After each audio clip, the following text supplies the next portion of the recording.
तो अमल ने बता दिया है आपको सब कुछ। बोल दिया उसे कि मैं पागल हूँ, कि I have depression. Mobile they, mobile गली मुझसे बात करो, कौन है तुम्हारे साथ? हेलो, आई ट्रस्ट हिम और मैं उस पर रिस्क लूंगी, सिर्फ एक दफा नहीं, हर दफा। अगर इसे कुछ हो गया तो मैं मर जाऊंगी। पाकिस्तान में भी थेरेपी इज अ थिंग, कोई थेरेपिस्ट होता है, लेकिन she has 2-3 sessions a week.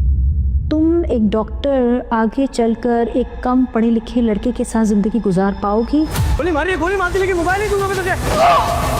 नाजरीन, ड्रामा सीरियल परवरिश की आने वाली एपिसोड बहुत ज़्यादा इंटरेस्टिंग बनने वाली है। नेक्स्ट एपिसोड में आप देखने वाले हैं और मानूर अपने बच्चों को लेकर बहुत ही ज़्यादा परेशान होती है। एक तरफ तो वली घर छोड़कर चला गया होता है और वहीं दूसरी तरफ आनिया बहुत ज़्यादा डिप्रेस हो चुकी होती है और जहांगीर भी उसको छोड़कर चला गया होता है और मानूर बहुत ज़्यादा अकेला फील कर रही होती है। और मानूर को आनिया के मोबाइल से सारी हकीकत मालूम हो चुकी होती है कि आनिया सुसाइड अटेम्प्ट करने की कोशिश कर रही है। इसीलिए वो अपनी बेटी आनिया से बात करने के लिए आएगी और आनिया से आकर यही बात करेगी, मैं ये बात जानती हूँ तुम बहुत ज़्यादा डिप्रेस हो चुकी हो और तुम्हें एक साइकाइट्रिस्ट की ज़रूरत है और मैं जानती हूँ यहाँ पर भी बहुत अच्छे अच्छे साइकाइट्रिस्ट हैं और मैंने उनसे बात भी की है।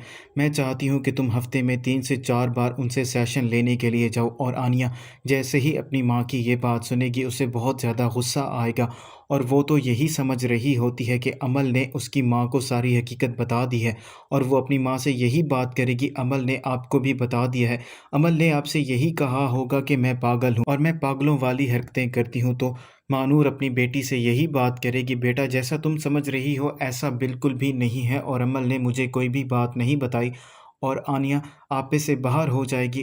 और आनिया यही समझ रही हो कि उसकी माँ उसको पागल समझती है, इसीलिए वो जानबूझकर अपनी जान लेने की कोशिश करेगी और वो किचन में आकर छुरी उठा लेती है और अपने आप को मारने की कोशिश भी करती है, लेकिन मानूर उसको रोक लेती है और सारे घर वाले वहीं पर जमा हो जाते हैं। तो मानूर सबको सारी हकीकत बताती है कि आनिया के साथ क्या कुछ हो रहा है। और वहीं दूसरी तरफ वली सारा दिन जॉब की तलाश में फिर रहा होता है और उसे हर तरफ से नाकामी ही हासिल हुई होती है और वली बहुत ज़्यादा मायूस भी हो चुका होता है और वली पैदल ही घर वापस आ रहा होता है। तो माया उसकी खैर खैरियत मालूम करने के लिए उसे फ़ोन करेगी और उसे यही कहेगी कि आज का दिन तुम्हारा कैसा रहा। तो वली उसे यही बताएगा, आज मैं पूरा दिन अपनी जॉब की तलाश में फिरता रहा लेकिन मुझे कहीं भी कोई नौकरी नहीं मिली। और वली को इस बात का अंदाज़ा ही नहीं होगा उसके साथ क्या होने जा रहा है।